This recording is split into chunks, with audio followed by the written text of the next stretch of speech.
Oke guys, mau tahu 7 kebiasaan orang-orang sukses di dunia?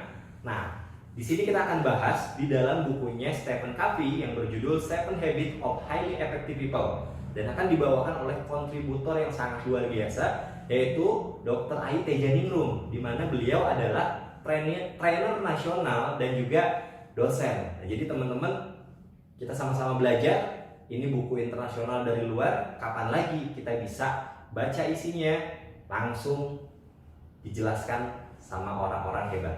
Oke, let's go.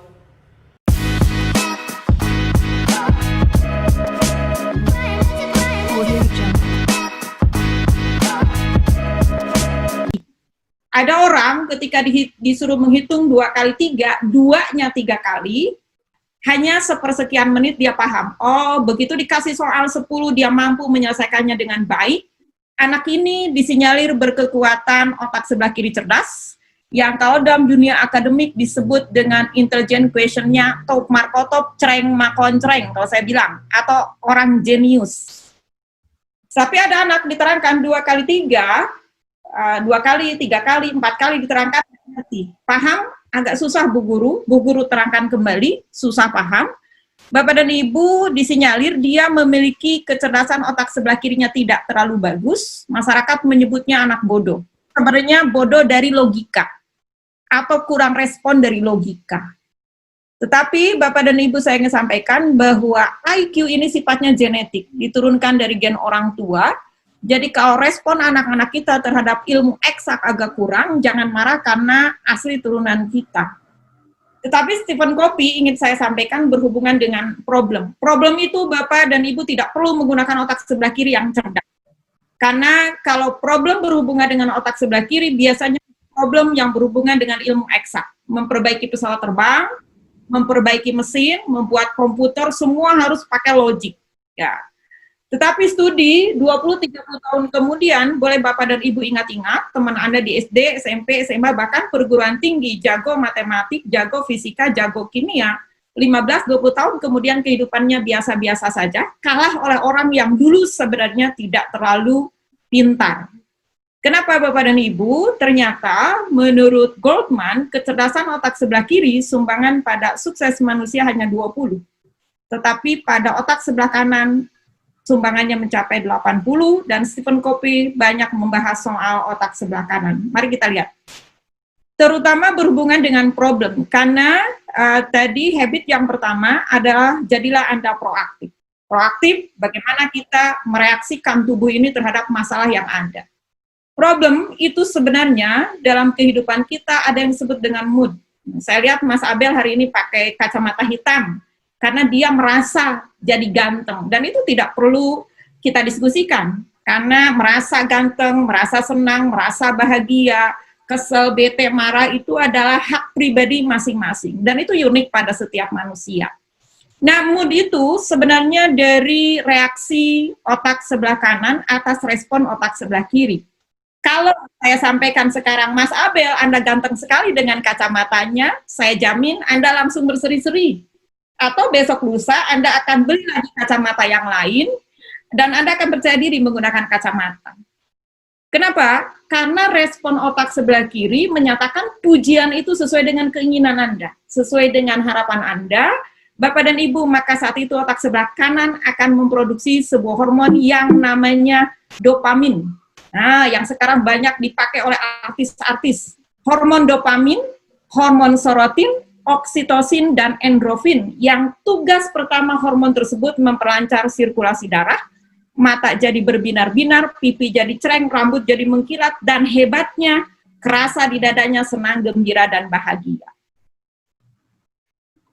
Tapi ada orang, kenapa Bapak dan Ibu ketika bangun tidur jam 4 pagi, misalkan Anda seorang karyawan, tiba-tiba ada miss call dari bos Anda 5, 6, 7 kali.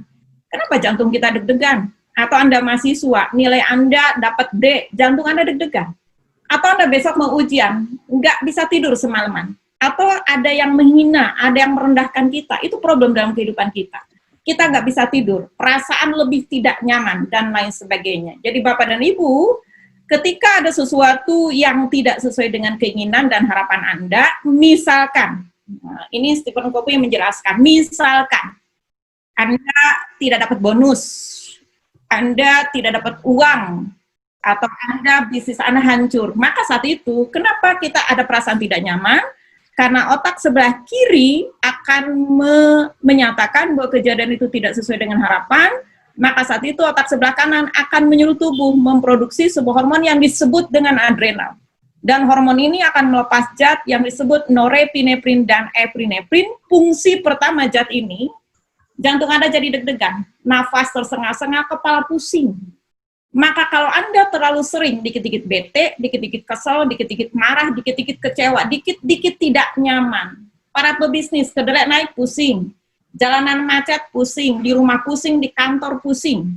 Terlalu sering kita mengadopsi hormon bernama norepinefrin dan epinefrin, di usia muda Anda akan terserang penyakit namanya mata menyebabkan dilatasi pupil atau struk mata, matanya agak melihat ke bawah. Kelenjar air mata dengan peningkatan sekresi, kalau Anda keluar air mata tidak sedang sedih, tidak sedang kelilipan, sebenarnya saat itu Anda sedang stres, ada pikiran yang Anda tidak sukai, ada kejadian yang menurut otak sebelah kiri Anda, kejadian ini ada sesuatu yang menakutkan dalam tubuh kita. Berikutnya sistem pernapasan, problem dalam hidup akan menyerang sistem pernapasan kita. Karena norepinefrin dan epinefrin dia akan menyerang sistem pernapasan sehingga dilatasi bronkiolus, peningkatan pernapasan bagi mereka yang punya bronkitis. Ketika Anda punya problem, maka bronkitisnya akan terserang. Nah, kasusnya mahasiswa punya penyakit bronkitis bukan karena dingin, bukan karena makanan, tapi tiba-tiba ada informasi nilai Anda C, atau Anda dikasih nilai tidak baik oleh sekeliling, dijatakan hal yang negatif, atau ada ibu-ibu tenang, damai, lagi berjemur di depan, minum kopi.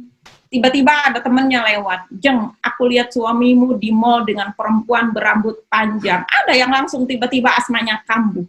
Bukan makanan, bukan lingkungan, tapi karena pikiran. Stephen Covey membahas ke arah sini, bagaimana Anda beradaptasi tubuh ini menghadapi problem. Kedua, sistem kardiovaskular, maka jantung pun akan naik. Usia 40-50 tahun, maka penyakit darah tinggi muncul. Sistem gastrointestinal, lambung dan usus mah. Banyak anak-anak yang mah bukan karena problem, karena pikiran. Ya, ibu-ibu banyak yang mah bukan karena kedongdong, bukan apa, karena pikiran. Berikutnya, hati, peningkatan pemecahan cadangan karbohidrat dalam bentuk glikogen, gliconeoglosis, dan peningkatan kerja gluconeogenesis, penurunan sintesa glikogen sehingga gula dalam darah pun akan naik. Dan berikutnya sistem kemih mencret. Anda yang dulu pernah sidang, mau S1, mau S2, semalaman mencret. Padahal Anda biasa-biasa saja, karena reaksi dari otak sebelah kiri Anda ketakutan akan kejadian besok. Relaksasi Stinger, kelenjar keringat, peningkatan sekresi, dan yang paling menakutkan, teman yang saya hormati, 70-80% penyakit fisik manusia dari pikiran. Sehingga Stephen Covey menjelaskan tahap pertama adalah bagaimana Anda beradaptasi dengan ketidaknyamanan, supaya Anda menjadi habit. Contoh sangat sederhana. Kalau Anda karyawan, di kantor Anda selalu mencari-cari keadilan. Maka seumur hidup Anda tidak akan menemukannya, karena ketidakadilan dan keadilan Anda akan temukan dimanapun. Yang paling hebat adalah bagaimana tubuh ini bereaksi dengan ketidakadilan. Karena begitu kebijakan itu tidak adil bagi kita, yakin dan percaya tidak adil bagi yang lain. Mungkin saat itu tidak adil bagi Anda, Tuhan menyuruh Anda untuk bersabar, yang lain bersyukur. Tapi satu ketika, kebijakan itu mungkin adil bagi Anda happy, tetapi pasti ada yang tidak happy bagi orang lain. Anda tidak perlu pusing-pusing, tetapi yang paling hebat manusia adalah manusia yang beradaptasi dengan ketidakadilan. Penjelasan dari Stephen Covey adalah seperti ini, Bapak dan Ibu, saya lihatkan. Ya. Yang pertama, dia menjelaskan bagaimana kita menjadi manusia proaktif. Dalam hidup banyak sekali problem. Jalanan macet, dolar tidak turun-turun, COVID nggak selesai-selesai. Mungkin ya karir kita di kantor tidak jalan. Mungkin bagi mereka yang ahli, orang-orang UKM, pesaing tidak bisa kita handle. Pasti problem itu ada. Atau mungkin ada kebakaran hutan, ada korupsi, dan lain sebagainya. Anda boleh, menurut Stephen Covey, tulis semua problem tersebut. Kita tuliskan semua. Tapi mari kita lihat, Dari semua problem tersebut, biasakan mana problem yang kalau kita keluarkan energi, waktu, tenaga, dan pikiran, maka problem tersebut akan selesai. Maka keluarlah, kata Stephen Covey, apa yang disebut dengan lingkaran pengaruh. Dari semua problem itu, tidak semua bisa kita selesaikan. Mohon maaf, kadang-kadang kita, misalkan, kita tidak punya kuasa apapun dengan jalanan macet, tapi kita pusing. Padahal kita tiap hari melalui itu jalanan. Mungkin setiap hari 2 jam, pergi 2 jam, pulang 2 jam. Tiap hari kita pusing, padahal kita bukan bupati, bukan gubernur, bukan petugas lalu lintas, tapi kita pusing. Jalanan macet adalah lingkaran peduli, tapi bukan lingkaran pengaruh, kata Stephen Covey. Maka Bapak dan Ibu, dari semua problem di bumi ini, mana yang termasuk ke dalam lingkaran peduli, mana yang termasuk lingkaran pengaruh. Jadilah proaktif, Anda konsentrasi di lingkaran pengaruh. Contoh yang paling utama di kantor Anda bagian keuangan, Anda sering pusing dan komentarin. Orang marketing itu harusnya memiliki kemampuan ini, kita komentarin orang marketing, padahal Anda komentarin seberapa banyak pun energi Anda, seberapa kesel pun energi Anda, marketing nggak akan berubah. Marketing nggak berubah, Anda yang pusing, maka norepinefrin dan epinefrin diproduksi, kerontokan pada rambut, cairan mulut, asma, paru-paru, iritasi kandung kemih, padahal kita nyinyir terhadap aktivitas dalam lingkaran peduli, tapi bukan dalam lingkaran pengaruh. Begitu Stephen Covey menyampaikan. Dalam kebiasaan pertama ini, Anda jadilah proaktif. Anda konsentrasi pada hal-hal yang bisa kita ubah. Saya akan contohkan kepada hal yang sangat filosofi. Satu ketika ada seorang anak ini adalah, mohon maaf, kakinya agak pincang sedikit. Jadi jalannya selalu pakai tongkat, satu, tapi anak ini ceria.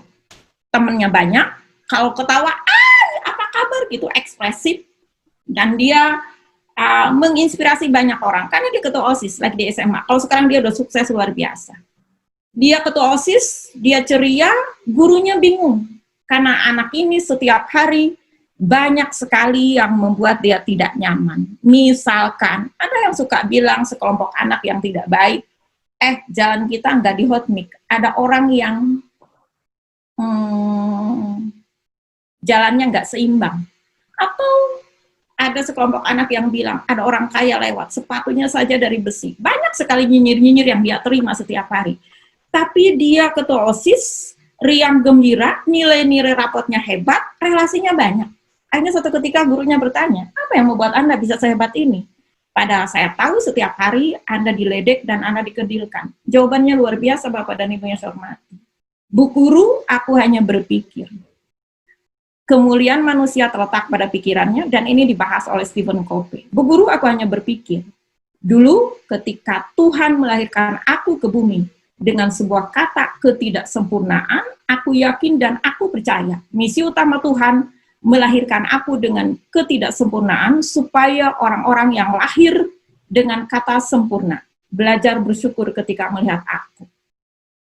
Kedua, Bu Guru, kalau aku diledek oleh mereka, aku ambil sepatu, aku tonjok mereka, atau aku ambil batu, aku lempar mereka. Pertanyaannya, kalau umurku 50 tahun, kalau umurku 60 tahun, berarti tugasku ke bumi hanya melempar sepatu, melempar batu kepada orang-orang yang mengkedilkan aku. Kapan aku memberi makna dan manfaat bagi diriku, makna dan manfaat bagi orang tuaku yang melahirkan aku, dan tentunya bagi misi yang diembankan oleh Tuhan dalam kehidupanku. Bapak dan Ibu, sakit dan tidak sakit, hati ini tergantung pikiran kita. Kalau kita izinkan sakit, ya sakit. Tapi kalau kita tidak izinkan sakit, tidak sakit. Stephen Covey menyampaikan, Anda jangan terpengaruh pada lingkaran peduli, bekerjalah pada lingkaran pengaruh Anda. Dia bilang, kakiku tidak bisa aku perbaiki. Tapi aku tahu, Tuhan memberkahi kehidupanku jauh lebih banyak. Aku sehat, aku punya orang tua, aku lahir dari keluarga baik-baik, dan aku punya masa depan. Disitulah yang bisa aku ubah. Bapak dan Ibu, menurut Stephen Covey, dalam hidup jangan konsentrasi pada lingkaran peduli, Jalanan macet kita peduli, tapi tidak perlu kita pikirkan. Apalagi dengan membunyikan klakson bertubi-tubi, apalagi dengan uring-uringan. Karena tubuh saat itu memproduksi norepinefrin dan epinefrin, tubuh Anda akan sakit. Kalau kita lagi bete, lagi kesel, teman yang saya cintai, otak sebelah kiri ini tidak ada cahaya untuk menyelesaikan kehidupan dengan baik. Lingkaran pengaruh dan lingkaran peduli. Semakin Anda bekerja pada lingkaran pengaruh, maka kekuatan Anda itu akan semakin luas. Saya lihatkan lagi, barangkali ini bisa Bapak dan Ibu cermati dengan baik. Satu ketika ada pasangan suami istri, sudah menikah, 5 tahun, laki-lakinya ganteng, CEO sebuah korporasi, istrinya juga cantik, dia sekretaris sebuah perusahaan multinasional, tapi Bapak dan Ibu harus percaya bahwa setiap manusia dengan rencana Tuhannya. Mereka menikah 5 tahun, tetapi sepanjang pernikahan mereka diperankan oleh Tuhan tidak memiliki keturunan. Dia berdoa banyak, dia berobat ke sana, ke sini, dan lain sebagainya. Tapi satu ketika 5 tahun kemudian, istrinya hamil. Bapak dan Ibu, apa yang terjadi? Ketika lahirlah anak yang bersifat idiot. Idiot itu kalau dibilang IQ-nya kurang lebih 25. Dia tidak bisa melakukan aktivitas sederhana, sekedar makan, mandi, atau berpakaian. Dia hanya bisa tidur, semua aktivitas tergantung pada orang di sekelilingnya. Bapak dan Ibu, kalau kita pikirkan, sering kali kita mengatakan betapa menderitanya kita. Dan itu wajar, batas-batas kemanusiaan, tapi jangan terlalu dibawa. Mari kita balik lagi kepada jalan awal. Orang tua ini awal mungkin seperti manusia yang lain, agak aneh. Tapi seiring dengan waktu, luar biasa. Mereka dikasih PR, dikasih ujian sama Tuhan, tapi hebatnya dia menyelesaikan kertas ujian tersebut, dia tidak merobek-robeknya. Dia tetap menikah bersama, dan dia bangga dengan anaknya. Kadang-kadang dia bawa ke kantor, kadang-kadang dia bawa ke mall. Ada yang bertanya, apa yang Bapak bisa seperti ini? Tidak semua orang mendapatkan kemampuan untuk proaktif seperti ini. Jawabannya luar biasa, Bapak dan Ibu yang saya hormati, moga-moga menginspirasi atas problem yang kita miliki. Dia cuma bilang begini, aku cuma menghalusinasi diri ini. Saya seolah-olah mendengar, saya seolah-olah melihat dulu 5 tahun yang lalu saat anakku mau dilahirkan, seolah-olah ada percakapan antara malaikat dengan Tuhan. Dan malaikatnya bertanya, ya Tuhan, hari ini akan kau lahirkan seorang anak bersifat khusus, seorang anak bersifat spesial, karena terlahir dalam kondisi tidak normal. Pertanyaan malaikat, kepada rahim siapa anak ini akan kau lahirkan? Maka aku mendengar, seolah-olah ada percakapan antara malaikat dengan Tuhan, dan Tuhan saat itu menjawab, karena anak ini bersifat khusus, bersifat spesial, maka titipkan kepada rahim kedua orang tua yang memiliki cinta kasih luar biasa. Kepada rahim kedua orang tua yang memiliki tanggung jawab luar biasa, dan kepada rahim kedua orang tua yang memiliki sifat spesial di mata saya, orang tua yang luar biasa. Lantas orang tua ini bilang, mengapa aku harus sakit? Dan mengapa aku harus pusing? Karena kami termasuk orang tua pilihan Tuhan. Sekali lagi, kemuliaan manusia terletak pada pikirannya. Bapak dan Ibu, jangan salah kita melakukan berpikir, karena manusia disebut makhluk Tuhan yang sangat sempurna, yang membedakan kita dengan makhluk Tuhan yang lainnya, karena kita punya akal untuk berpikir. Doanya ada 3, kata orang tua yang tadi. Doanya yang 3. Inilah yang disebut Stephen Covey, bekerjalah pada lingkaran pengaruh. Tuhan, ya Allah, ya Tuhanku, beri aku kemampuan untuk mampu menerima apa yang tidak bisa aku ubah. Bapak dan Ibu, hati ini dibulak-balikan oleh Tuhan. Kita serahkan. Apa yang tidak bisa diubah? Banyak sekali dalam kehidupan. Tuhan, beri aku kemampuan untuk mampu menerima apa yang tidak bisa aku ubah, dan bahagiakan aku dengan apa yang tidak bisa aku ubah. Yang kedua, Tuhan, beri aku kemampuan untuk mampu mengubah apa yang bisa aku ubah sehingga keberadaanku jauh lebih bermanfaat. Anak terlahir dalam kondisi cacat tidak bisa aku ubah. Itu lingkaran peduli, tapi bukan lingkaran pengaruh, kata Stephen Covey. Doa yang kedua, Tuhan beri aku kemampuan untuk mampu mengubah apa yang bisa aku ubah. Omongannya ada begini, aku dikasih luar biasa oleh Tuhan. Rezeki yang banyak, dikasih power yang tinggi, secara fisik aku sehat, aku dikasih kekuasaan yang banyak, duit yang banyak, dan aku tahu di sekelilingku banyak anak-anak yatim, banyak orang tua yang tak seberuntung aku, disitulah yang aku bisa aku ubah. Dan doa yang ketiga, Tuhan beri aku kemampuan untuk mampu membedakan mana yang bisa diubah dan mana yang tidak bisa diubah. Sekali lagi, Bapak dan Ibu, bekerjalah pada lingkaran peduli kita. Bekerjalah pada lingkaran pengaruh Anda, bukan lingkaran peduli.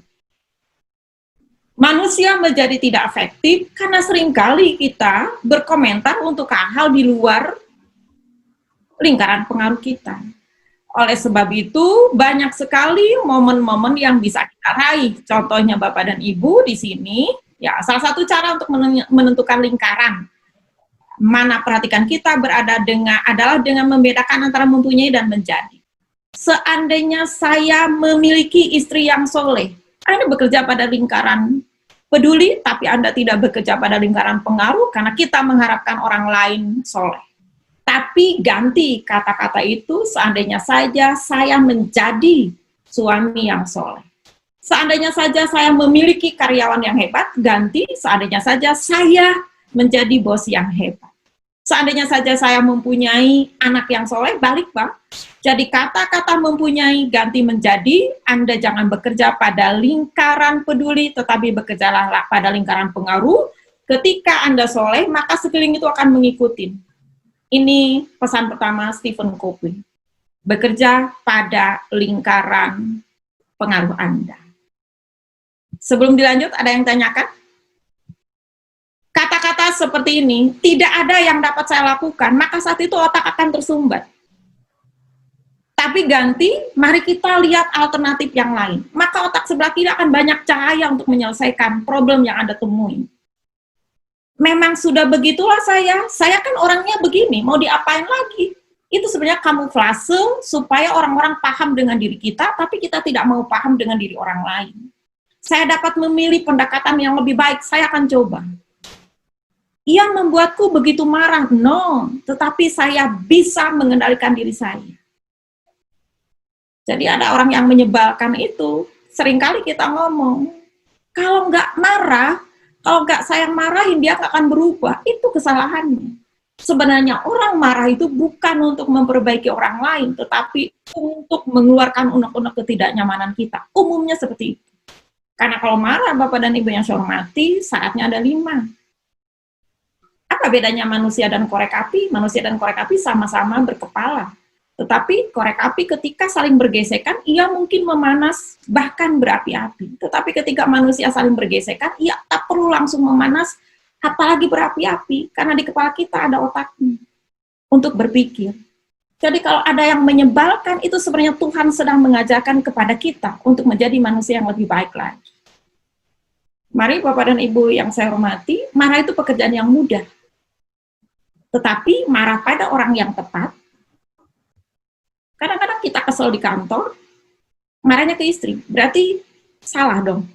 Marah pada orang yang tepat, pada waktu yang benar, dengan cara yang baik, dengan tujuan yang baik, bukan pekerjaan yang mudah. Jadi ada 5 cara untuk marah itu.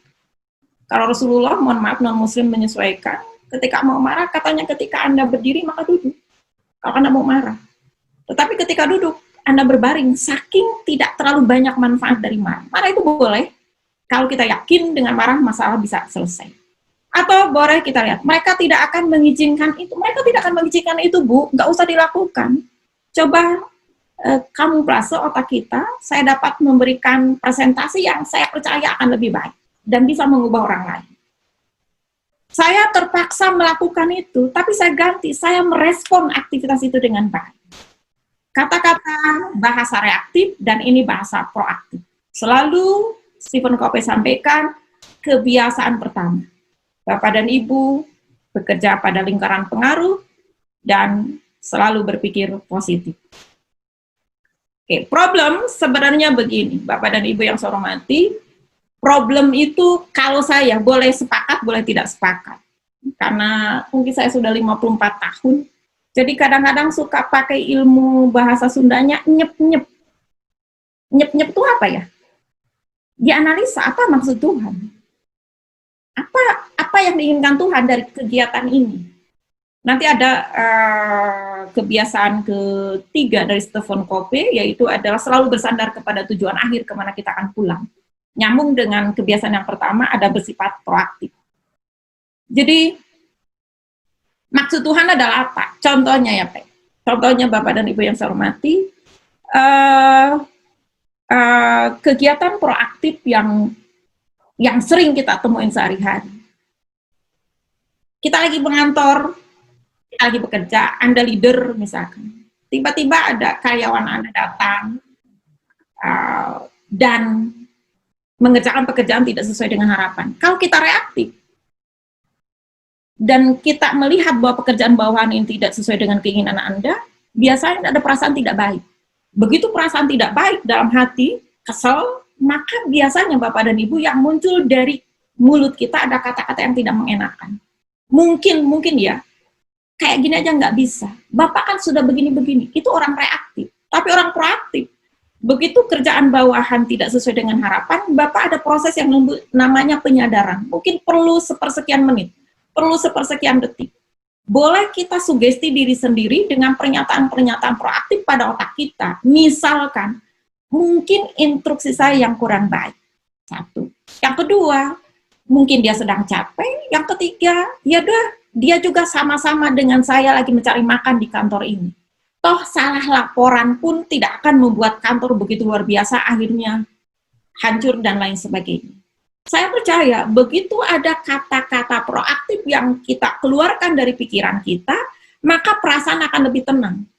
Ketika perasaan lebih tenang, karena tadi ada bahasa proaktif, itu norepinefrin dan epinefrin yang tadi beratnya 80 ketika reaktif, itu akan berkurang, mungkin sekitar 20 atau 30 sisanya. Dan cenderung mulut kita, kalau hati kita lebih nyaman, yang disampaikan ada jauh lebih menenangkan dan jauh lebih membahagiakan. Setiap hari kita harus belajar untuk ke arah sana, menggunakan kata-kata proaktif. Pertanyaan sangat sederhana, seberapa sering Anda marah, sesudahnya Anda menyesal? Seberapa sering kita menyampaikan hal-hal yang negatif, dan sesudahnya Anda menyesal? Kalau terjadi seperti ini, tubuh kita ada termasuk reaktif. Bagaimana membentuk kebiasaan begini, Bapak dan Ibu? Kalau saya sambungkan dengan kebiasaan ABRI, katanya lakukan 21 hari. Misalkan, saya nekat mau merubah saya.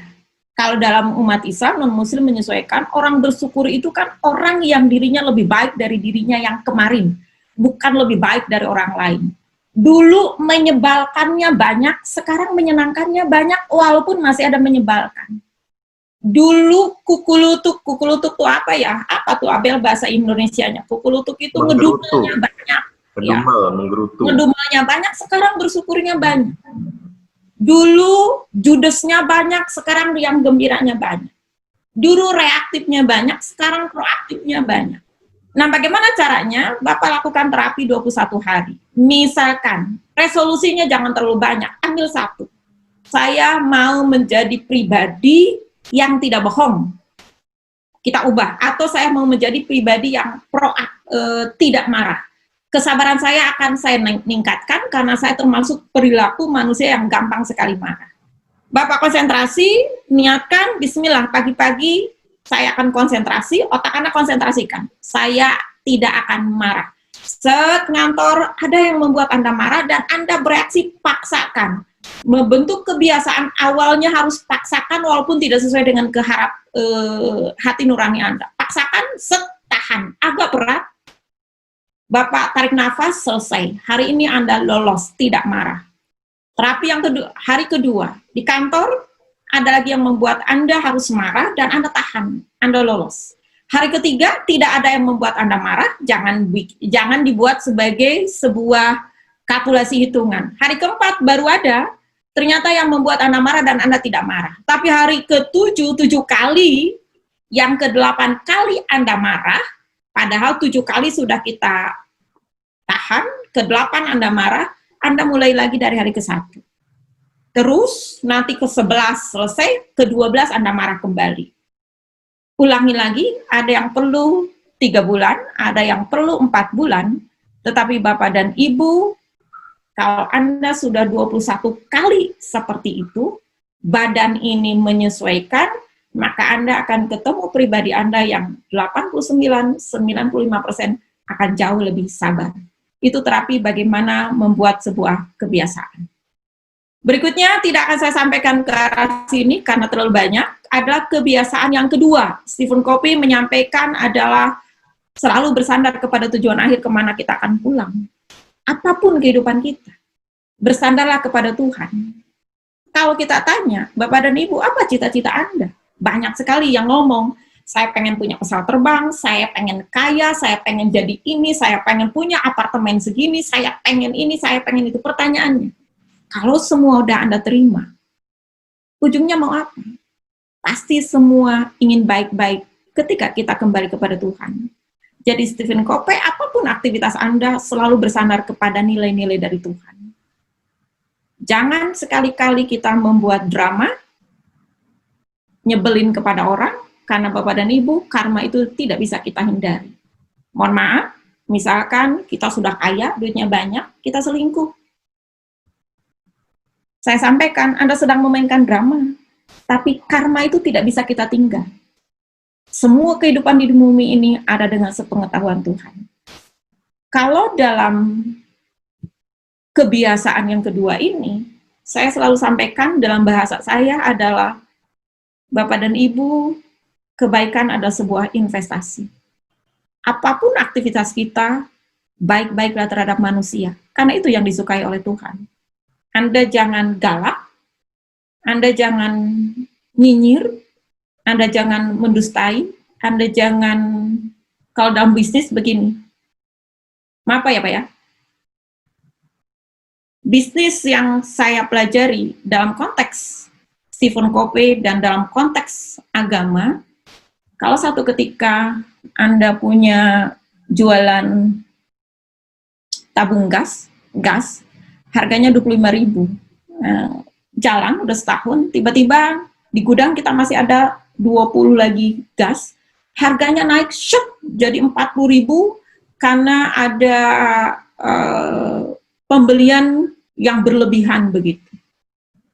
Biasa kita jual 25.000, kita masih punya 20 gas, dan di pasaran naik seketika saat itu 40.000. Ketika kita ada yang membeli dan kita jual 40.000, kalau saya nggak sepakat. Karena Anda saat itu sedang menggunakan ilmu kapitalis. Mungkin secara rupiah Anda untung.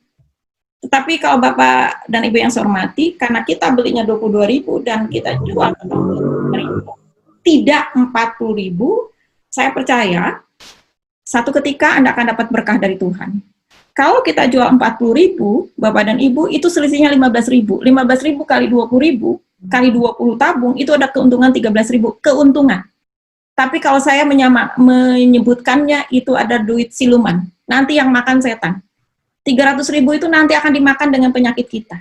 Mencret, pusing, motor rusak, lemari es rusak, anak-anak tidak baik.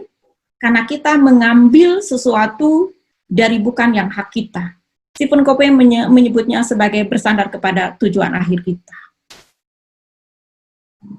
Sehingga Bapak dan Ibu, hati-hati, seperti begini. Dalam implementasi kehidupan sehari-hari, kita ngantri di toilet. Kita nomor dari 11, Pak, terus maju. Begitu ke depan, tiba-tiba ada mungkin orang lain yang sudah gutak-gitek kata orang Sunda, karena dia sudah tidak tahan, ingin pipis atau ingin ya BAB. Karena kita tadi antri ke 11, kita kadang-kadang enak aja, gue juga ngantri. Padahal Bapak dan Ibu, saat itu Tuhan sedang memberi kesempatan ke dalam kehidupan kita untuk melakukan kebaikan. Tetapi seringkali kita eksekusi tidak. Kalau saya nyep-nyep pikiran, apa maksud Tuhan? Kita sudah capek, di 11 tiba-tiba ada yang seperti ini. Kalau Anda lakukan, menurut Stephen Covey, Anda sudah melakukan habit yang kedua, bersandar kepada tujuan akhir kemana kita akan pulang. Kita silakan, Pak. Saat itu Anda sedang memberi kemudahan bagi orang lain, yakin, percaya, satu ketika Tuhan pun akan mempermudah kehidupan kita. Kemudahan itu mungkin Tuhan kasih bagi kita, tapi Tuhan Maha tahu. Mungkin kemudahan itu Tuhan kasih kepada anak-anak Anda, karena Tuhan Maha tahu yang paling membahagiakan hidup Anda ketika melihat anak-anak Anda sukses. Selalu bersandar kepada tujuan akhir kemana kita akan pulang. Kebiasaan yang kedua, ada nilai Tuhan. Di kantor, kalau di sini ada karyawan, mahasiswa, Anda kalau ada teman Anda nggak ngerti, Anda jangan suka pelit, nggak mau menyampaikan ilmu. Kasih. Jangan seolah-olah adalah itu transaksi yang nanti teman Anda jadi pinter, terus Anda akan mengalami kerugian. Jadi ketika ada teman Anda minta untuk dijelaskan, sebenarnya saat itu Tuhan sedang memberi kesempatan ke dalam kehidupan Anda untuk melakukan kebaikan. Eksekusi. Apalagi ada quote seperti ini. Kalau Anda baik sama orang baik, nilai Anda itu 5. Tapi baik sama orang menyebalkan, nilai Anda 9. Baik sama orang menyebalkan itu agak susah, karena hadiahnya surga. Kalau hadiahnya kipas angin pasti gampang. Tapi kalau menyebalkan sama orang menyebalkan, nilai kita -3. Apalagi kita menyebalkan sama orang baik, nilai kita -9. Yang paling menakutkan dalam hidup, selalu kita mengumpulkan nilai -3 dan -9, tapi kita pengen keberkahan dari Tuhan. Kan nggak nyambung. Itu yang dari awal saya sampaikan, bahwa IQ itu sumbangannya 20, tapi EQ itu sumbangannya 80, dan Stephen Covey menjelaskannya. Bersandar kepada tujuan akhir, selalu kepada nilai Tuhan. Yang ketiga, kebiasaan ketiga, dahulukan yang utama. Apa dahulukan yang utama? Bapak dan Ibu, bahwa dalam hidup itu adalah banyak sekali aktivitas. Ada kewajiban Anda sebagai kepala keluarga, hidup itu harus seimbang, karena kita sedang berjalan di atas trotoar, yang mungkin trotoarnya penuh dengan es batu. Kalau Anda lari cepat, Anda akan jatuh. Kalau jalan pelan-pelan pun Anda akan jatuh. Maka Stephen Covey menyampaikan, Anda dahulukan yang utama. Ada keseimbangan hidup. Ada waktu untuk keluarga. Ada waktu untuk karir Anda, ada waktu untuk kesehatan, ada waktu untuk Tuhan Anda, ada waktu untuk pribadi Anda, dan ada waktu untuk investasi Anda. Dan ada waktu untuk diri Anda sendiri. Ada 6 bidang yang harus kita seimbangkan. Kalau kita kerja edan eling dari subuh sampai malam, mohon maaf Bapak dan Ibu, kondisi sekarang, orang kan bekerjanya edan eling. Berangkat subuh, pulang malam, capek di jalan, 10-12 jam, kayak pun kagak. Ketemu anak jarang, ketemu pasangan hidup jarang, ketemu Tuhan, ketemu dua jarang. Usia 55-60 tahun penyakitnya banyak, kan hidup tidak seimbang. Beda dengan orang tua kita, bangun tidur jam 4 pagi, mendoakan anak-anaknya, memasak makanan untuk anak-anaknya. Orang tua kita itu bekerja dari jam 7 pagi sampai setengah 12. Tidak dibantu teknologi, tidak dibantu handphone, tidak dibantu mesin. Orang tua kita hanya bekerja 4 jam, 5 jam, tapi rumahnya luas, pekarangannya luas, sawahnya luas. Lebih hebat. Anak-anaknya 8, 9 semua sukses. Dan usianya 80-90 tahun, kalau meninggal pun nggak nyusahin orang. Nggak ada tuh penyakit-penyakit yang tadi. Tidak menguras semua hartanya. Dan kemungkinan besar mungkin husnul khotimah. Ada yang beda. Yang paling utama perbedaannya, karena kita tidak seimbang dalam hidup. Menurut Stephen Covey, Anda harus seimbangkan. Anda kerja keras, di kantor karir Anda hebat. Tapi kalau kesehatan Anda terganggu, kita mau apa? Kalau karir kita hebat, tapi kita sakit, maka perusahaan itu dengan mudah mengganti posisi kita. Tapi posisi kita sebagai orang tua tak tergantikan. Posisi kita sebagai anak, suami, istri tak tergantikan. Sehingga harus ada waktu untuk kesehatan. Yang paling utama dari semua menurut Stephen Covey, waktu untuk Tuhan itu harus pertama dan utama dan tidak boleh diganggu-gugat. Baru yang nomor 2 itu sesuaikan dengan value dan visi Anda. Apakah di kesehatan, apakah di karir, apakah di keluarga, ataukah di pribadi. Harus ada waktu untuk Tuhan. Kalau waktu untuk Tuhan, mari kita cek setahun terakhir ini. Kapan terakhir Anda beli buku agama? 365 hari. Hari ini adalah tanggal 18 Juli 2020, 18 Juli 2019 sampai dengan 18 Juli 2020. Setahun terakhir 365 hari. Kapan terakhir Anda beli buku agama? Kapan terakhir kita ngajak orang lain untuk menjalankan perintah Tuhan? Kapan terakhir kita memohon ampunan kepada Tuhan? Kapan terakhir kita ngobrol berdua dengan pasangan hidup Anda soal agama yang kita yakini? Karena Bapak dan Ibu studi menunjukkan, biasanya suami istri yang diobrolkan cabai mahal, nggak punya duit, anak mencret, tapi ngomongin soal perintah Tuhan. Kadang-kadang kita lupa, padahal pernikahan terindah adalah ketika engkau dan dia saling menguatkan dalam ketakwaan kepada Tuhan. Kapan terakhir kita baca Al-Quran atau kitab suci? Silakan Anda cek. Semakin banyak tidaknya, semakin kering kita secara spiritual. Karena menurut Stephen Covey, yang utama adalah Tuhan. Tapi bukan berarti Bapak dan Ibu di kantor setiap hari Anda baca Yasin. Lagi rapat, mohon maaf saya baca Quran. Lagi ini, mohon maaf saya begini. Enggak. Karena ilmu agama itu harus kita terapkan. Yang disebut dengan hatamul Quran adalah ketika kita menjalankan perintah-perintah Tuhan dalam kitab suci yang kita yakini. Jadi ada waktu untuk Tuhan, ada waktu untuk kesehatan. Kapan terakhir kita olahraga setahun terakhir ini? Waktu pribadi, kapan terakhir kita melakukan aktivitas yang berhubungan dengan hobi Anda? Kapan terakhir kita pribadi? Begini Pak, sering-seringlah Anda berteman dengan teman yang sering tertawa. Jangan selalu banyak gaul dengan orang yang hidupnya terlalu serius. Yang ngomongnya, lebay, berhubungan dengan problem, berhubungan dengan masalah. Katanya begini, inspirasi saja, ada 5.656 di studi di Amerika, orang hoki dan orang sial. Ada 3 faktor penyebab kenapa orang tuh hoki. Hoki itu jatuh juga nemu dompet, tapi orang sial sudah jatuh tertimpa tangga. Termasuk orang sial itu orang yang dengan mudah jatuh cinta. Padahal kita sudah punya istri. Abang makin ganteng, transfer 5 juta, transfer 3 juta, itu orang sial. Karena feel Anda tidak dilindungi oleh Tuhan. Jadi mari kita lihat. Orang hoki itu mungkin kuliahnya biasa-biasa, tapi 15 tahun kemudian, 20 tahun kemudian sukses.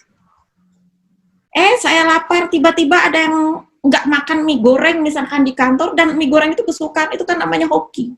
Anda ngantor dari pagi sampai sore, kerja begitu. Kalau siapa, begitu jam 11 Anda capek, Anda minum kopi, nyeduh pop mie, baru 5 menit bosnya lewat. Ngapain lu minum kopi di sini? Pop mie kan ini baru jam 11, itu namanya siapa dari pagi kita kerja.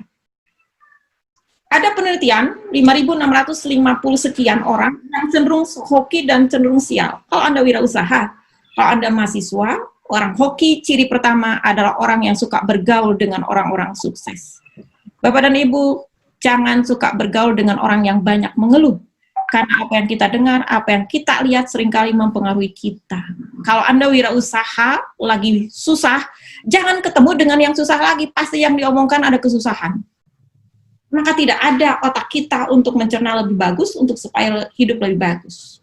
Temuin orang mie ayam yang omsetnya luar biasa. Anda akan dapat inspirasi. Kalau Anda jadi GM di kantor, golongan mentok nggak maju-maju, jangan temuin orang-orang yang memang golongan mentok, tapi temuin orang-orang yang jadi manajernya hebat, begitu bekerja dengan riang, antusiasnya tinggi. Mahasiswa, IPK Anda 2,5, gaulnya dengan yang 2,5, pasti mengeluhnya banyak. Dosennya menyebalkan, ini susah, terus seperti itu. Sehingga mahasiswa kalau di kampus saya selalu temuin kan, orang yang pintar, tanda kutip, bukan pintar, cepat mencerna, dengan yang tidak cepat mencerna harus sebelahan. Biar nanti saling respon. Dan yang pintar itu beri kesempatan orang lain untuk memahami ilmu. Karena itu adalah kebaikan, dan sekali lagi kebaikan adalah investasi. Begitu kebiasaan yang ke 1 menit ya. Oke, tidak sempat kebiasaan, ya dahulukan yang utama Bapak, kalau pekerjaan itu banyak, kayak gini, kalau hari itu ada 7 aktivitas, harus membuka file, ngirim email, ketemu klien, rapat, memperbaiki mesin, 7 Pak. 7 itu selalu tersimpan di pikiran, akhirnya apa Pak? Akhirnya kita akan keluar-keluar, kerjaan ini banyak sekali. Akhirnya kita nggak melakukan. Bapak yang paling utama, kerjakan pekerjaan kecil itu di pagi hari, 5-6 aktivitas kerjakan bersama-sama dalam waktu 1 jam, sehingga yang 7-8 tadi aktivitas, misalkan ngirim email, buka surat, menyampaikan bahan, kan kecil-kecil, yang 5-7 menit bisa kita, yang aktivitas per aktivitasnya 5-7 menit, 1 jam bisa 5-7 aktivitas selesai. Kalau pekerjaan itu jangan suka di absen, biasanya ibu-ibu, belum masak, belum nyuci, belum nyetrika, belum ini, belum itu, dikerjakan kagak, biasanya ambil remote TV dan nonton. Sesusah-susahnya pekerjaan akan terasa ringan kalau tidak dikerjakan. Dahulukan utama sesuai dengan visi dan misi Anda. Mas Abel, cukup sampai 3 karena terlalu banyak. Oke. Kapan-kapan kita diskusi lagi. Terima kasih. Assalamualaikum warahmatullahi wabarakatuh. Waalaikumsalam, hatur nuhun, terima kasih. Luar biasa sharingnya dari Bu Ayi, ya teman-teman juga udah mendengarkan. Karena kita waktunya bukan tidak terbatas ya, tapi sangat terbatas sekali ya, maka dari itu teman-teman yang akan hadir lagi besok dipastikan persiapkan nih, karena ada satu acara, satu wadah yang memang bikin kita teringat kembali kalau memang yang sudah dapat pelajaran ini dulu ya. Tapi kalau yang belum pasti kita amazed banget ya tadi melihat fakta-fakta yang memang wah seperti ini gitu ya.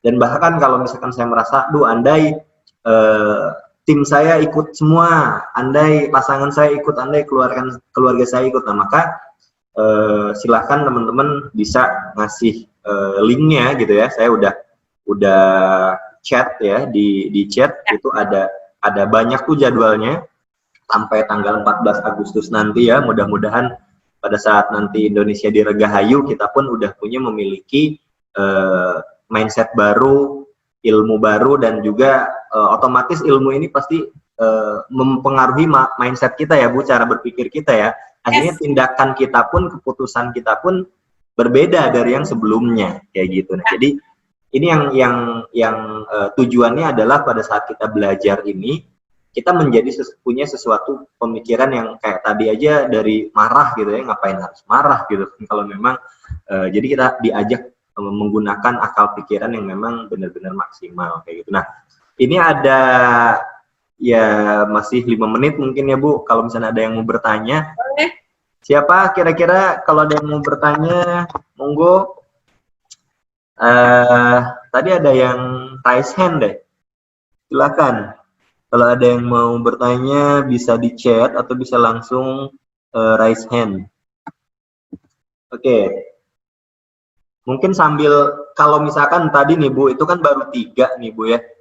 Kira-kira kalau misalkan 7-nya lagi apa aja? Mungkin ada orang yang penasaran tuh. Tadi baru dibahas 3, mungkin poinnya aja nih. 4 lagi ya. 4 lagi itu apa tuh Bu? Tadi kan 1 proaktif, gitu kan? Ya, ada yang disebut menang-menang. Win-win ya? Menang kalah, kalah-kalah, dan juga adalah kalah menang. Ada tipe orang, kalau disambungkan dengan tipe manusia, ada yang disebut dengan orang korelis. Ya, korelis. Kapan kalau mau asesmen boleh, gratis. Orang korelis itu orang pekerja keras, unggul, berani memimpin. Dia leadership-nya kuat. Anda bayangkan orang korelis itu adalah, mohon maaf, jangan ke politik ya, Hitler, Saddam Hussein, Ahok barangkali, terus Margaret Thatcher, Indira Gandhi, dia orangnya pekerja keras unggul. Soekarno, Soeharto, orang korelis ini, kelemahan yang paling utama nggak sabar dan pemarah. Sehingga dalam bekerja selalu dia menang kalah. Yang penting gue menang. Lu tak peduli mau sakit hati kek, mau seperti apa terserah. Sehingga kata-kata kasar sering memotong pembicaraan orang, sering mendiskreditkan, mohon maaf, dan lain sebagainya. Korelis kalau dididik dengan baik, dia bisa jadi pemimpin yang hebat. Tapi karena sebagian besar pemimpin di dunia ini korelis. Tapi kalau salah mendidik, dia yang jadi preman, dia yang jadi provokator, dia yang dalam hubungan kehidupan selalu pengen menang dan biarkan nggak peduli orang lain kalah. Yang kedua adalah orang pragmatis, kebalikan kalau ini. Yang penting orang lain menang, nggak apa-apa, saya nggak menang juga. Jadi konsepnya kalah menang. Orang ini tertindas. Bahasa yang sering dipakai dalam sehari-hari biasanya terserah, ikutan saja, bagaimana baiknya, tapi ngedumel. Sehingga mudah sekali satu ketika membludak ketika stres itu muncul. Karena selalu ditekan. Kalau nggak setuju, ya dia manggut saja. Kalau rapat, nggak pernah berkomentar. Biasanya, tapi mohon maaf Bapak dan Ibu, kalau rumah tangga, kalau Anda korelis, biasanya istrinya pragmatis. Tapi kalau Anda pragmatis, maka istrinya adalah korelis. Kalau istrinya pekerja keras, biasanya suaminya nerimo. Saya korelis, Bapak pragmatis. Bapak dan Ibu, dalam konsep Stephen Covey, Anda harus naikkan kehebatan Anda, tapi turunkan kelemahan Anda. Korelis sama pragmatis. Ya, pragmatis itu yang tadi, segala nerima. Ciri-cirinya kalau baju dikeluarkan, pakai jaket, hidupnya jalannya tenang, senyum. Kalau ngantor nggak terlalu banyak kreativitas. Biasanya dia bekerja begitu. Kalau di SD, orang Korelis itu biasanya jadi ketua kelas, dominan, mengatur temannya. Kata dia main layangan, semua ikut. Kata dia selesai, mari kita main gundu, semua ikut. Tapi kalau pragmatis, biasanya anak-anaknya adalah taat. Dia ikut upacara, dia potong kukunya, dia mengerjakan PR, tapi PR-nya apa betul atau tidak, enggak. Dia tidak terlalu terobsesi kepada hal seperti itu. Ada kerjaan dikerjakan. Korelis bisa jadi pemimpin, tetapi kalau salah, dia biasanya di kepemimpinannya, kalau dominan dimarah, dibenci oleh orang. Dan Korelis biasanya turun karena kepercayaan bawahannya udah semakin menurun. Korelis di rumah biasanya galak, begitu. Iya, Bu. Cenderung dia adalah menang kalah. Hati-hati ya bapak-bapak dan ibu-ibu yang di sini yang Anda bersifat Korelis, hati-hati terhadap istri Anda, hati-hati terhadap suami Anda, apalagi ibu-ibu, karena surga Anda ada di suami. Ya, jatuh cinta pakai penglihatan, tetapi bapak dan ibu jatuh cinta butuh waktu beberapa detik, tetapi membuktikannya perlu waktu seumur hidup Anda. Sedikit ibu-ibu, surga Anda di suami. Jangan galak-galak. Non-Muslim menyesuaikan, sedikit, saya bukan Mamah Dede. Kapan Anda menyiapkan teh panas untuk suami Anda? Karena menyiapkan 1 gelas minum itu sama dengan Anda sholat sunat 100 rakaat. Perempuan Muslim itu sholatlah Anda, puasalah Anda di bulan Ramadan, dan setialah sama suamimu, maka pintu surga terbuka untukmu. Ini saya cerita sedikit, sambil nunggu waktu. Jadi, saya Korelis, Bapak pragmatis. Tapi saya Korelis yang bergabung dengan sanguin, senang bercerita, begitu, senang ngomong, senang ngebodor. Ini dalam rangka menyenangkan suami, karena katanya suami yang baik itu yang bisa membahagiakan suami, istri yang baik yang bisa membahagiakan suami. Jadi satu ketika suami ini pengen masuk ke SPBU di Cileunyi gitu, Bel. Dan SPBU ini Bapak ngisi bensin dan Bapak ngomong, "Mah kayaknya enak ya kalau punya SPBU." Namanya Korelis kan sering sombong dan ngomong gampang. Jadi saya mengerti, dan saya bilang gampang. Istrimu itu orang hebat, duitnya banyak. Nanti aku kasih ke SPBU, begitu kan? Kalau orang Korelis ngomongnya. Nah, satu ketika akhirnya saya ngajar ke Bogor, dijemput sama Bapak, pulang di puncak itu ada SPBU besar sekali. Dengan gaya saya duduk di sebelah Bapak, saya buka pintu mobil, dan saya bilang ke tukang SPBU, full tank, dengan gaya bahasa komunikasi nonverbalnya yang kelihatan sombong. Full tank, isi. Nah, sudah diisi full tank, saya nanya, berapa, 700.000? Nih, set, bayar 700.000. Terus saya nanya, tahu nggak ini SPBU punya siapa? Dia kan hormat, karena ngelihat kita bayarannya 700.000. Ini kepujian Haji Tatang, Bu. Kamu tahu Haji Tatang orang mana? Terang, Bu, orang Cianjur. Pernah ketemu? Belum sama Haji Tatang. Tacan, Bu. Saya dengan pede, badan dikebelakangkan sedikit, dan saya tunjuk suami saya, inilah Haji Tatang. Orang SPBU langsung muter tuh, Bu. Mendekati suami dan bilang, "Assalamualaikum Pak Haji. Damang, namanya tetepang sareng Pak Haji." Singkat cerita, pulang, dan saya bilang, sekarang Anda sudah punya SPBU. Itulah Korelis, Bu.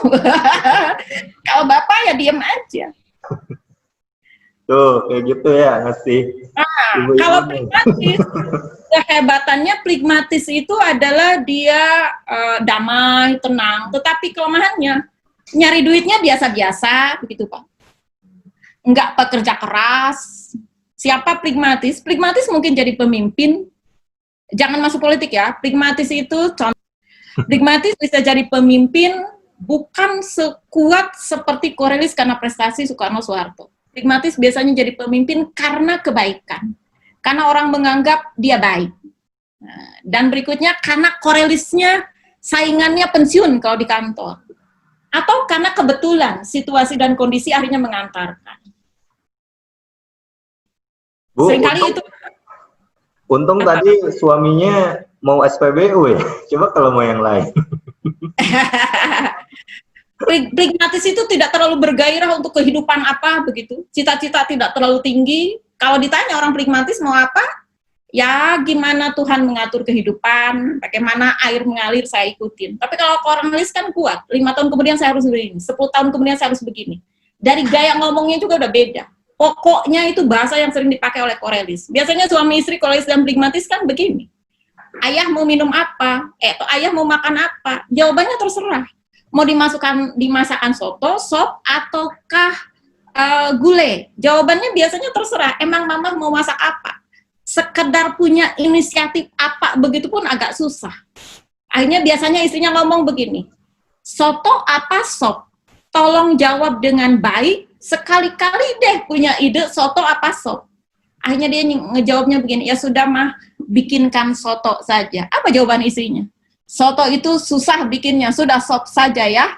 Jadi yang ngambil keputusan dalam hidup kebanyakan adalah orang korelis. Korelis harus belajar sekali-kali jadi pragmatis, tapi pragmatis belajarlah sekali-kali jadi korelis. Stephen Covey menyatakan menang itu Anda senang, are you okay, you are okay, tapi temennya pun juga okay. I am okay, you are okay. Saya senang, Anda pun senang. Jangan I am okay, you are not okay. Itu korelis. Atau I am not okay, you are okay. Jadi selalu mewadahi orang. Dalam bisnis pun Bapak dan Ibu, kata Stephen Covey, jadilah kebiasaan. Jangan Anda yang untung, orang lain rugi. Atau jangan, nggak apa-apa saya rugi, Anda untung. Atau kita rugi saja berdua. Tidak. Jadi kalau merugikan, kalau membuat Anda menang dan orang lain rugi, kata Stephen Covey, jangan dilanjutkan itu bisnis. Kalau Anda menang, orang lain rugi. Kalau saya sambungkan dengan ilmu Islam, mohon maaf Bapak dan Ibu, tubuh kita ion positifnya 100, ion negatifnya 100. Kalau yang positif itu kita lempar 70, dia akan balik lagi ke tubuh kita karena tubuh perlu keseimbangan. Kalau kita lempar ion negatifnya 50, maka dia akan balik lagi ke tubuh kita karena tubuh perlu keseimbangan. Jadi saya percaya, orang yang sering stres itu karena dia sering ngetresin orang lain. Dalam hubungan kehidupannya, dia selalu pengen menang dan orang lain kalah. Jadi jangan salahkan kalau dikit-dikit Anda stres, dikit-dikit Anda stres karena Anda sering ngetresin orang lain. Yang kalah-kalah pun tidak baik. Jadi selalu bertumbuhnya adalah menang-menang. Itu kebiasaan yang keempat. Sinergi ada keempat apa kelima. Sinergi berikutnya adalah bahwa teman yang saya hormati,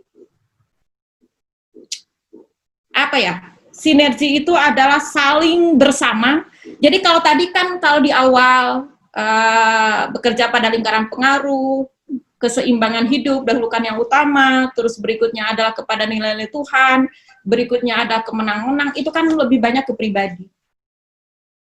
Sinergi itu lebih kepada korporasi. Jadi begini, apa yang disebut dengan sukses? Orang sukses adalah orang, sukses tidak diukur oleh seberapa banyak orang mengenal Anda, tapi sukses diukur oleh seberapa banyak orang bahagia telah mengenal Anda. Kalau kita sudah nyampe, kalau kita di bawah, pegawainya cuma 1, kita bisa membahagiakan, Anda sukses.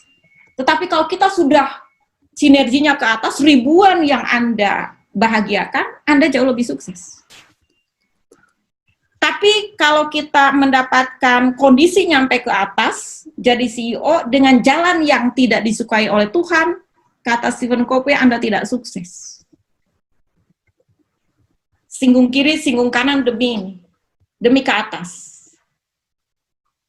Jauh lebih sukses yang di bawah, tetapi dengan cara-cara Tuhan. Sinergi itu ada dia maksudkan, begini, dokter yang praktek, cuma 2-3 pasien, dengan dokter yang sampai jam 2 pagi dia praktek karena pasiennya banyak, kata Stephen Covey, nomor ini adalah jauh lebih sukses. Karena sinerginya jauh lebih banyak. Menginspirasinya jauh lebih banyak. Sehingga kalau saya ke anak-anak di kantor, Anda harus punya duit yang banyak. Duit Anda tuh harus banyak. Kenapa Bapak dan Ibu? Banyak sekali orang yang nggak mau kaya, karena di pikirannya begini, ya sudahlah nggak apa-apa, nggak kaya juga, yang penting sehat. Itu biasanya kamuflase dari pemalas. Otak Anda harus diisi, biarkan duitku banyak, yang penting sehat, dua-duanya harus diambil. Karena kalau kita sudah menyatakan ngapain jadi orang kaya, banyak orang kaya yang tidak bahagia, seumur-umur nggak akan kaya, karena kita sudah menolak. Maka ganti, memang banyak orang kaya yang tidak bahagia, tetapi jauh lebih banyak orang miskin yang tidak bahagia. Sejelek-jeleknya peran mending jadi orang kaya yang tidak bahagia, daripada jadi orang miskin yang tidak bahagia. Tapi rasanya keterlaluan kalau orang kaya tidak bahagia. Kalau orang miskin tidak bahagia, biasanya itu soulmate-nya. Uang itu adalah sumber masalah, Bu. Betul, kadang-kadang uang sumber masalah bagi mereka yang tidak tahu memanfaatkan uang. Tapi yang sangat mutlak dalam hidup, cuci otak kita. Nggak punya uang adalah akar dari semua masalah. Cinta itu tidak butuh duit, betul. Tapi cinta kita akan jauh lebih indah ketika Anda punya duit. Kalau Anda tinggal di Medan, ibu Anda di Solo, ibu Anda sakit, kalau kita nggak punya duit, paling ngomongnya istirahat yang banyak, minum yang banyak, berdoa yang banyak. Tapi kalau kita punya duit, ibu Anda cukup 2 kali 2 jam, transfer duit yang banyak, ibu Anda sudah ada di rumah sakit hebat, VIP, di rumah sakit terhebat, di daerah tersebut, gara-gara duit. Uang bukan segala-galanya dalam kehidupan, betul, tapi segala sesuatu dalam kehidupan ini butuh uang. Saya berharap anak-anak muda di sini, yang masih muda, Anda harus jadi orang kaya. Mumpung tubuh Anda masih kuat, sirkulasi darah masih kuat, otak Anda masih kuat, jantung Anda masih kuat. Jadi kalau ketemu benturan, tubuh Anda mampu menyelesaikan dengan baik. Tapi kalau sudah usia 50, 55 tahun, begitu, tubuh kita sudah terlalu banyak kotoran, tubuh kita fungsi tubuh, jantung, dan lain sudah berkurang banyak, jangan macam-macam lah. Jangan nyari-nyari yang resikonya terlalu tinggi. Begitu. Ini sinergi itu lebih kepada Anda harus sukses kepada organisasi yang jauh lebih tinggi. Begitu Mas Abel. Kalau dalam konteks yang disampaikan oleh Stephen Covey. Dan yang terakhir, 7 kebiasaan itu. Jadi kebiasaan intinya adalah kerja keras. Anda harus asah gergaji. Asah gergaji itu terus Anda bergaul dengan orang-orang sukses, Anda cari ilmu yang semakin banyak. Anda kalau ada apapun, ilmu itu kan tidak harus membaca. Ilmu itu kan tidak harus dengar seperti ini. Tapi ketika ada kejadian di bumi apapun, Anda harus jadi guru dan jadi murid. Apa maksud Tuhan? Maksudnya adalah apa? Dan penuntun umat manusia itu ada pada Al-Quran. Non-Muslim menyesuaikan. Jadi begini Bapak dan Ibu, tubuh ini, kalau di kebiasaan yang ke-7, itu sudah ada yang namanya,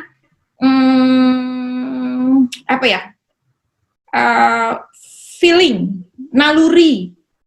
Naluri itu dikasih oleh Tuhan untuk mempertahankan hidup.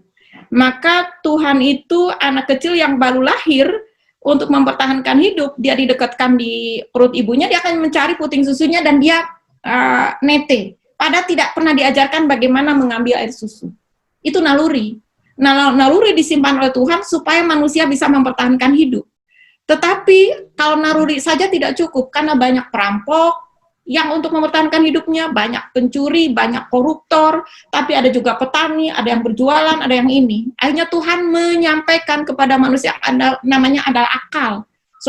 Yang namanya ada panca indera. Dia akan melihat dengan panca inderanya, oh ternyata yang mencuri ujungnya ke penjara. Oh ternyata yang selingkuh itu ujungnya seperti ini. Itu kan belajar, mengasah kita. Oh ternyata yang kalau jualan narkoba itu akan begini. Oh ternyata kalau yang kerja keras akan begini. Sehingga mata, telinga, panca indera kita digergaji, diasah. Ibu dan bapak tiap hari kita jadi murid, belajar dari siapapun. Tapi kita tiap hari pun jadi guru, jadilah orang yang menginspirasi siapapun.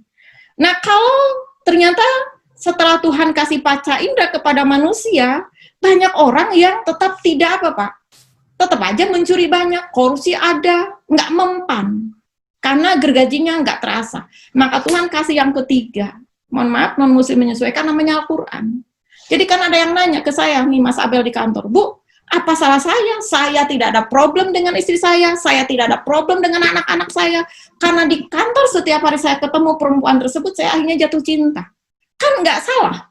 Saya bilang, hormon cinta itu dikasih oleh Tuhan di tubuh Anda, dan itu tidak salah. Dan hormon itu bisa jatuh di mana aja. Itu pakai logika, betul. Tapi kan Tuhan ngasih Al-Quran. Jadi yang ketiga itu kasih Al-Quran atau kitab suci bagi non-muslim supaya jadi pedoman hidup. Cek di Al-Quran boleh atau enggak. Kalau enggak boleh, Anda jangan lakukan. Kalau boleh, Anda lanjutkan. Itu yang namanya asah gergaji. Dan yang terakhir, yang paling hebat Bapak dan Ibu, namanya hidayah. Jangan lupa Anda berdoa. Dan clue-nya adalah doa kita terlalu murah kalau hanya minta jabatan, minta kesehatan, minta uang. Mintalah yang paling mahal, jaga iman dan takwa. Kadang-kadang iman dan takwa kita diasah oleh Tuhan, oleh problem-problem, balik lagi ke masa pertama. Bapak dan Ibu, saya cuma punya cerita menyambungkan asah gergaji dengan jadilah proaktif. Jadi, kadang-kadang problem itu datang dalam kehidupan kita, Tuhan tidak minta Anda edan eling menyelesaikannya. Satu ketika, saya punya jatah ngajar di Chevron, karena sudah 7 kali, 8 kali. Tahun 2011, akhir, dia telepon, Ibu Ayu nanti tahun 2012 kita ada 6 apa 7 aktivitas. Tapi nggak jelas, kadang-kadang 1 bulan 2 kali, kadang-kadang 3 bulan 1 kali, kadang-kadang 2 bulan sekali. Tapi di akhir tahun, saya ditelepon dari sana jauh, dari Medan, di Inalum, Ibu ngajar di kami bulan apa? Saya kasih jadwal bulan Februari. Bapak dan Ibu, satu ketika begitu saya buka, bulan Februari, 3 hari sebelum berangkat ke Inalum, saya ditelepon Chevron, Ibu mengajar. Di kami 21, 22, 23. Mohon maaf, saya lupa ngabarin Ibu. Tapi peserta sudah dibelikan tiket, karena ngajarnya di Bogor. Nggak sedikit, 50, hotel sudah dibook. Cuma ada kata-kata saya lupa mengabarin Ibu. Tapi jadwal tersebut ada bentrok antara Inalum dengan Chevron. Akhirnya saya telepon Ina. Saya bilang ke Chevron, mohon maaf, saya ada punya jadwal begini-begini. Mereka nggak mau tahu. Saya paham saat itu namanya orang yang punya duit, nggak apa-apa. Oke, saya cek ke Inalum dan saya cerita. Tanggal 21, begini-begini, orang Inalum ngomong, kok Ibu nggak profesional? Ibu tetap harus datang ke kami. Bapak dan Ibu, ini problem. Asah gergaji dengan 1 dengan 7. Ini problem. Saya secara logika tidak mungkin berada di 2 titik yang berbeda pada waktu yang bersamaan. Anda nggak perlu berdoa, nggak perlu mikirin edan eling beakan pikiran, begitu ngabisin energi. Apa yang saya lakukan? Minum kopi, dengerin lagu Peter Pan, dan saya nikmati. Biar hormon, dopamin, endorfin, dan serotin tumbuh dengan baik. Nggak peduli mau terjadi apa, terserah. Malam-malam saya cuma berdoa, Tuhan, saya sebagai manusia, keterbatasan ada pada manusia. Saya sudah melakukan bilang sama Chevron usaha, tetapi selanjutnya terserah Engkau. Jadi alhamdulillah tidak jadi pun tidak masalah. Begitu Pak, nggak usah menghabiskan norepinefrin dan epinefrin. Kerontokan pada rambut, saran mulut, asma, paru-paru, penyakit banyak. Saya tidur, besok pagi keajaiban Tuhan datang. Jam 10 orang Inalum telepon, Bu Ayu mendadak, di kami harus ada rapat. Jadi peserta rapat itu 12 orang harus ikut rapat tertentu, jadi kita batalkan. Bapak dan Ibu, kadang-kadang problem itu datang, Tuhan tidak minta kita untuk ngabisin energi memikirkannya. Tuhan hanya minta Anda sabar dan berdoa. Anda masih percaya nggak dengan kami? Itu ada asah gergaji di level yang terakhir, yaitu berdoa. Terima kasih. Assalamualaikum warahmatullahi wabarakatuh. Waalaikumsalam warahmatullahi wabarakatuh. Terima kasih hatur nuhun Bu Ai sudah memberikan sharingnya, ilmunya yang saya rasa ini sangat bermanfaat ya. Sangat bermanfaat sekali lagi untuk saya pribadi dan mungkin juga untuk teman-teman yang ada di sini. Dan insya Allah karena kita temanya adalah sharing bedah buku yang dimana kita butuh ilmu baru nih, masukan kayak tadi dari Bu Ai itu sangat luar biasa. Ilmu baru artinya ilmu baru ini yang akan membentuk mindset baru kita yang asalnya nggak kepikiran apa, ya kita jadi punya pola pikir yang baru sampai akhirnya pola pikir baru ini menjadi skill baru kita bisa memutuskan yang sebelumnya kita tidak putuskan gitu. Nah dan ini akan kita langsungkan selama 20 hari ya. Kalau misalkan tadi Bu Ibu kapan lagi ada yang nanya pengen sharing lagi ya, nanti kita jadwalkan lagi ya Bu ya, karena Bu Ai juga banyak kerjaan, banyak urusan. Jadi alhamdulillah kita bisa mendatangkan orang-orang yang sangat mumpuni, yang sangat capable untuk untuk mensumarikan gitu ya, meringkas, menyadur satu buku itu menjadi paham kitanya, otomatis butuh yang tadi daya cerna dan daya tangkap yang luar biasa gitu ya. Dan kita hadirkan orang-orang, dan orang-orang ini adalah orang-orang yang saya rasa sangat-sangat keren banget karena masih mau yuk gitu sama-sama kita belajar di sini. Artinya teman-teman yang saya hormati, pastikan besok kita ada lagi ya. Kenapa, Bu? Foto bersama dulu boleh? Oh ya. Dibukakan videonya. Bentar, sambil foto bersama ya, karena udah jam 10 lebih. Ya, mangga kalau yang bisa foto bersama, silahkan. Videonya boleh. Nah, Kang Aye. Pengen Pak. lihat. Itu adik kecil. Adik kecil ya. Mana bapaknya nih, adik kecil. Ayo foto bersama. Baik. Bu Ayu ini pembicara nasional nih, jadi sama aja. Fotonya luar biasa. Tadi trenernya aja sambil ke Inalum ya. Dan luar biasanya Bu, ini karena Sabtu Minggu tuh ada yang di jalan, ada yang beraktivitas. Orang mungkin santai-santai, tapi ini masih mau belajar nih Bu, jadi sangat luar biasa. Amin. Oke, mangga silahkan. Sudah difotokan, nanti saya share ke Mas Abel bagikan ke temannya.